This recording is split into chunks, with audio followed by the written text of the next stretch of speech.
राज्य सरकारने आणलेल्या नवीन सोलर धोरणातील ग्रीड सपोर्ट चार्जेस, चुकीची नेट मीटरिंग प्रणाली, आवाजवी इलेक्ट्रिसिटी ड्युटी व बॅटरीची अनिवार्यता राज्यातील उद्योगांना मारक ठरत आहे। 1 एप्रिल पासून लागू केलेल्या या धोरणामुळे उद्योगांना मोठा आर्थिक फटका बसत असून अनेक प्रकल्प दिवाळखोरीच्या वाटेवर आहेत। परिणामी महाराष्ट्रातील उद्योग अन्य राज्यात स्थलांतरित होण्याची चिन्हे निर्माण झाली आहेत, असा आरोप राष्ट्रवादी काँग्रेस पार्टीच्या उद्योग आघाडीने पत्रकार परिषदेत केला। राष्ट्रवादी काँग्रेस पार्टी उद्योग आघाडीचे प्रदेश सरचिटणीस मनीष कोंडे व पश्चिम महाराष्ट्राचे उपाध्यक्ष सागर शिंगारे यांनी पत्रकार परिषद घेऊन हे सोलर धोरण महाराष्ट्राच्या उद्योगांना मारक असल्याचे सांगितले। मनीष कोंडे म्हणाले, महाराष्ट्रातील नवीन सोलर धोरणामुळे उद्योगांना मोठा आर्थिक फटका बसत आहे। Grid support charges, net metering बदल व अतिरिक्त वीज अधिभार प्रस्तावाविरोधात उद्योजकांचा तीव्र निषेध व्यक्त होत आहे। राज्यातील हजारो उद्योग, सोलर ईपीसी कंपन्या तसेच लघु व मध्यम उद्योग गंभीर आर्थिक अडचणीत सापडले आहेत।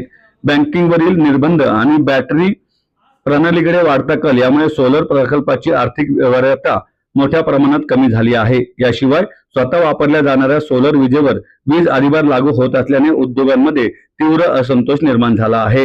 सागर शिंगारे म्हणाले, विशेष चिंतेची बाब म्हणजे उद्योग स्वतः सोलरद्वारे वीज निर्मिती करूनही त्यावर ग्रीड सपोर्ट चार्जेस आकारले जात आहेत।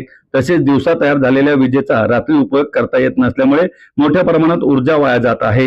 परिणामी सोलर प्रकल्पांचा मूळ उद्देशच कमी होत आहे। उलट राजस्थान, गुजरात यासारख्या राज्यांमध्ये सोलर धोरण अधिक उद्योगपूरक असून तेथे सोलर गुंतवणुकीला प्रोत्साहन दिले जात असल्याचं त्यांनी सांगितलं।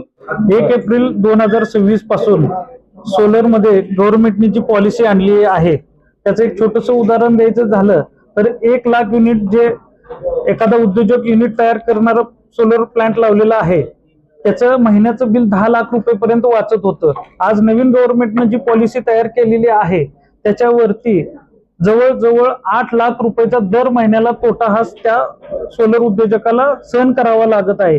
याचं मूळ कारण आहे जे ग्रीड सपोर्ट चार्जेस आहेत, नेट मीटरिंगचे चार्जेस आहेत आणि बँकिंग वरील निर्बंध, बॅटरी प्रणालीकडे जो वाढता दबाव आहे त्याचे हे पूर्ण निर्बंध हटवले पाहिजेत तरच आपली उद्योजकता वाढेल आणि उद्योगांना आर्थिक सुधारणा होण्यास मदत होईल। प्रॉब्लेम असा आहे की आजूबाजूच्या राज्यांमध्ये सोलारला पोषक असं वातावरण आहे, ते आपल्या राज्यामध्ये आता अशा पॉलिसीमुळे आपल्या कंपन्यांना जे आता कॉम्पिटिशनचे जे युग आहे त्याच्यामुळे प्रोडक्शन कॉस्ट ही खूप वाढणार आहे बाकी राज्यांच्या तुलनेमध्ये।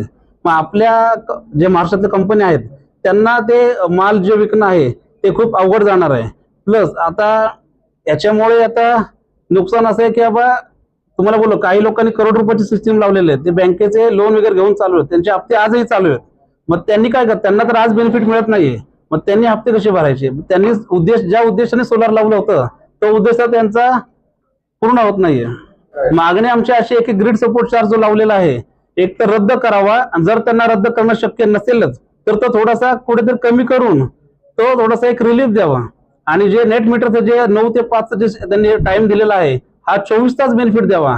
आणि माझं म्हणणं एकच आहे की त्यांनी हा विचार का नाही केला की एका वेळेस 3 पॉलिसी का लागू केल्या? आता एक पॉलिसी लागू केली असती, 2-3 वर्षांनी दुसरी पॉलिसी लागू केली असती। एका वेळेस एवढे 3 पॉलिसी लागू झाल्यामुळे सगळ्यांना हे म्हणजे नुकसान तर म्हणजे खूप जास्त झालेलं आहे। आणि आता आम्ही कंपन्यांमध्ये गेल्यानंतर आम्हाला जी नाराजी ते व्यक्त करतायत पण ते समोर येणार नाहीयेत। आमची भूमिका तुम्हाला मागाशी सांगितल्याप्रमाणे ही संवादाचीच असेल। अजून तरी आम्ही परत एकदा निवेदन देऊ, परत एकदा काही भेटून काही चर्चा करून काही करता येईल का ते बघूयात, नंतर मग काही आंदोलनाचं काही चर्चा करून आपण पुढे ठरवूयात।